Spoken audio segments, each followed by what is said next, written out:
अस्सलाम वालेकुम। कैसे हैं आप सब? आज मैं जो बोलने वाला हूं शायद कुछ लोगों को अच्छा ना लगे, लेकिन सच हमेशा अच्छा नहीं होता। सच चुभता है, क्योंकि आज इस देश में सब कुछ बदल रहा है, सिर्फ आम आदमी की जिंदगी छोड़कर। ये देश बदल रहा है। हर दिन नई खबरें आती हैं, नई सड़कें, नई योजनाएं, नई बातें। लेकिन क्या सच में आम इंसान की जिंदगी बदल रही है? आज कैमरों के सामने देश बहुत चमकता हुआ दिखाई देता है, लेकिन जैसे ही कैमरे बंद होते हैं वैसे ही असली भारत सामने आ जाता है। जहां कोई युवा नौकरी ढूंढ रहा है, कोई पिता घर चलाने की चिंता में है, कोई किसान मेहनत के बाद भी परेशान है और कोई गरीब इंसान सिर्फ 2 वक्त की रोटी के लिए लड़ रहा है। आज लाखों युवा डिग्री लेकर घूम रहे हैं। सपने बड़े हैं, लेकिन मौके छोटे पड़ गए हैं। किसी के पास हुनर है, लेकिन नौकरी नहीं। किसी के पास मेहनत है, लेकिन पहचान नहीं। नौकरी मिलती भी है तो सैलरी इतनी होती है कि इंसान सिर्फ अपना खर्च चला पाए, अपने सपने नहीं। महंगाई इतनी बढ़ गई है कि अब इंसान जरूरत खरीदने से पहले भी सोचता है। पेट्रोल बढ़ता है, गैस बढ़ती है, लेकिन सैलरी वही रहती है। जो किसान पूरे देश का पेट भरता है, वो खुद सबसे ज्यादा परेशान क्यों है? जिसके हाथ मिट्टी से जुड़े हैं, उसी के सपने सबसे ज्यादा टूटे हुए क्यों हैं? आखिर ऐसा क्या है कि लोग पढ़ाई के लिए, बिजनेस के लिए और अच्छी नौकरी के लिए विदेश जाना चाहते हैं? क्यों हर युवा का सपना अपने ही देश में सफल नहीं होता? क्यों देश छोड़कर बाहर जाने की सोचता है? जो सुविधाएं, जो सिस्टम, जो मौके लोग विदेशों में देखते हैं, वो सब हमारे देश में क्यों नहीं मिल पाते उन्हें? जरा सोचो दिल से।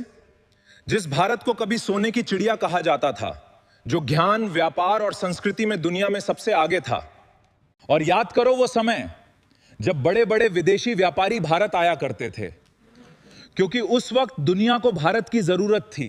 और उसमें भारत व्यापार में सबसे आगे था, ज्ञान में आगे था, संस्कृति में आगे था। दूर दूर से लोग हमारे देश में कारोबार करने आते थे, हमारी चीजें खरीदते थे, हमारे हुनर की तारीफ करते थे। आखिर ऐसा क्या हुआ कि जो देश कभी दुनिया को रास्ता दिखाता था, आज वही कई चीजों में पीछे दिखाई देता है? कारण सिर्फ एक नहीं है, बल्कि कई गलतियां हैं। हमने शिक्षा को डिग्री तक सीमित कर दिया, हुनर और सोच को पीछे छोड़ दिया। हमने युवाओं को नौकरी ढूंढना सिखाया, नौकरी देना नहीं। हम लड़ते रहे धर्म और जाति में, और बाकी देश आगे बढ़ते रहे टेक्नोलॉजी, बिजनेस और रिसर्च में। जहां दूसरे देश अपने युवाओं को मौके दे रहे थे, वहीं हमारे यहां कई युवा सिर्फ सिस्टम से लड़ते रह गए। टैलेंट आज भी भारत में कम नहीं है, दिमाग आज भी तेज है, मेहनत आज भी सबसे ज्यादा है। लेकिन जरूरत है सही सिस्टम की, सही शिक्षा की और ऐसी सोच की जो देश को जोड़ने का काम करें और लोगों के सपने पूरे करें। क्योंकि जिस दिन भारत का युवा सही दिशा में चल पड़ा, उस दिन दुनिया फिर से भारत को सिर्फ एक देश नहीं, एक कामयाब के रूप में देखेगी। पता है भारत की सबसे बड़ी ताकत क्या है? यहां का युवा, यहां की मेहनत, यहां का जज्बा। क्योंकि यह देश कभी हारना नहीं जानता। मैं जानता हूं कुछ लोग कहेंगे, हमारे सोचने से क्या होगा, हमारे बोलने से क्या बदल जाएगा? लेकिन मैं कहता हूं, पहले आप खुद शुरुआत तो करो। जब तक इंसान अंदर से नहीं जागता, तब तक बाहर कुछ नहीं बदलता। हर बदलाव की शुरुआत एक आम इंसान से होती है, एक आवाज से होती है और एक साथ चलने से होती है। ये मत देखो कि वो किस जाति से है, किस धर्म से है या किस भाषा में बात करता है।